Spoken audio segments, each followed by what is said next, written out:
все, родившись, солнце видим. Мы все, родившись, встретим смерть.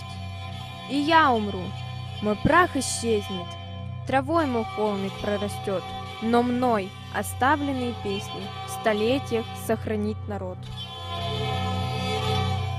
У каждого народа, велик он или мал, есть свои выдающиеся личности, которыми гордится вся нация, вся республика. Одним из таких выдающихся сынов якутского народа является Платон Алексеевич Аюнский. Большой художник, ученый, общественный деятель. Он всегда живет в памяти своего народа. Это был человек мира, героический, скромный и прекрасный.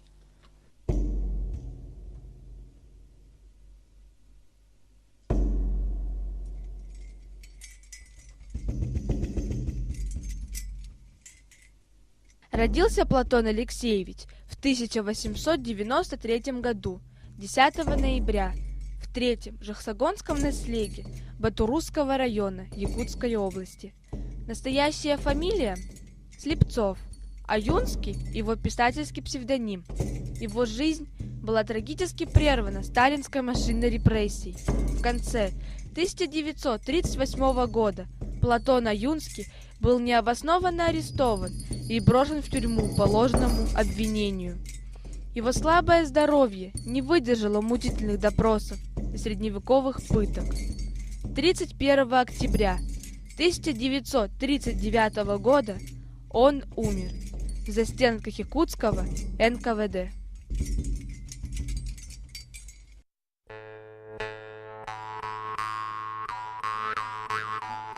Но все это будет позже. А пока зимними морозными месяцами маленький якутский мальчик Платон Слепцов из многодетной бедняцкой семьи рассказывал народные сказки, предания с любовью исполнял он и аланхо для тайонов, которые наслаждались его рассказами. Но красочно рассказывая, он мечтал о другой жизни, более счастливой. Может, именно такую школу, которую мы увидели, посетив село Черкёх Татинского улуса, рисовал в своем воображении маленький Платон, будущий организатор советской власти в Якутии, глашатай строительства новой жизни, одним из основоположников якутской литературы.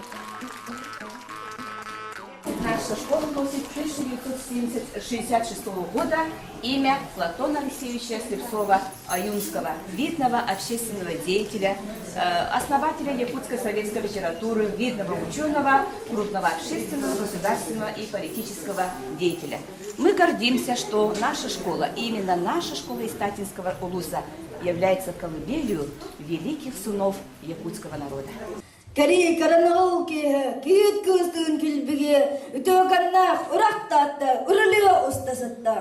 Земляки Аюнского встретили нас очень радушно. Все ребята были одеты в красивые национальные костюмы с яркими орнаментами.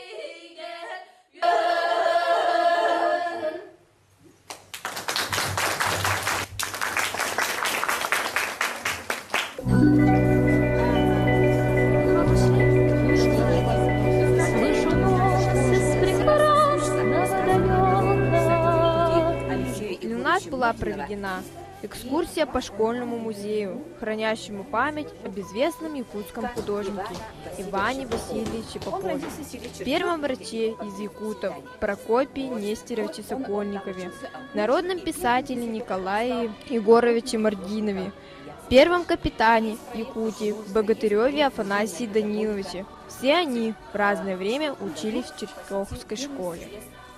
Одним из ее выпускников был Платон Алексеевич Аюнский, который из-за крайней бедности родителей учиться начал только в 14 лет.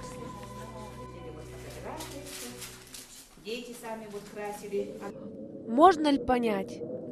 Трудно понять. Как это в юртах убогих жили вы в вечных тревогах, мучил ночами вас холод и изнуряющий голод. Жила семья очень бедно, часто оставаясь без куска хлеба, питаясь одной рыбой. Но дедушка Иван Унара, любивший смышленного, любознательного Платона, и мать Евдокия Ивановна настояли на своем. Их внук и сын должен учиться, хотя редкие счастливцы попадали в школу, по одному мальчику из каждого наслега. Черкёхская двуклассная школа, учительская семинария города Якутска. Эти учебные заведения были блестяще окончены.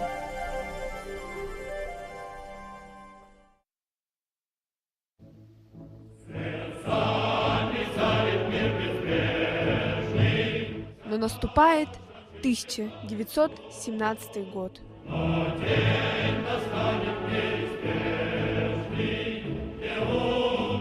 В тревожные бурные дни мы смело идем в наступление. С пути богатеев сметем и сбросим ярмо угнетения. С этого времени Платон Аюнский становится убежденным революционером, борцом за права простого народа. Аюнский всей силой своего поэтического таланта воспевал новую жизнь. Его стихотворение «Песня рабочих» дает начало якутской литературе. Моих заветных песен слово, за лучшими мечтами вслед, в краю лесов, в краю сурово, несло друзьям желанный след.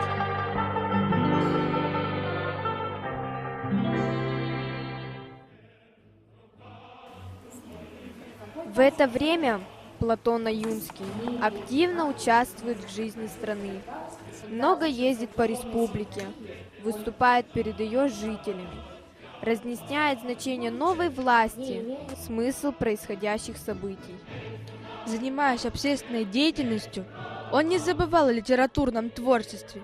Не случайно его называют преемником и продолжателем Горького и Маяковского в якутской литературе. Именно в этот период выходит его лучшее произведение – поэма «Красный шаман», основная идея которой – вера в грядущую победу угнетенных масс, борющихся за обновление всего мира.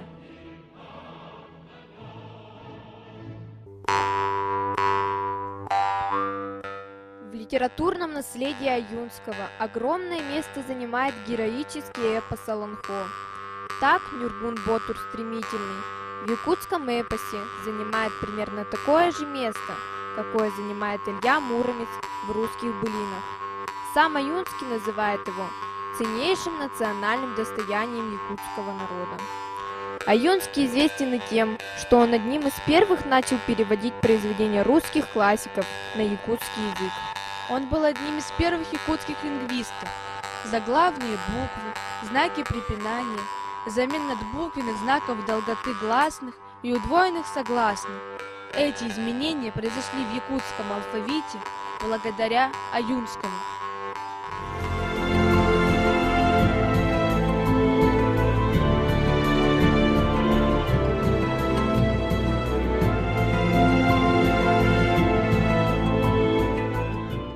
Возможно, еще много бы сделал Аюнский, если бы его жизнь не была трагически оборвана в годы репрессий.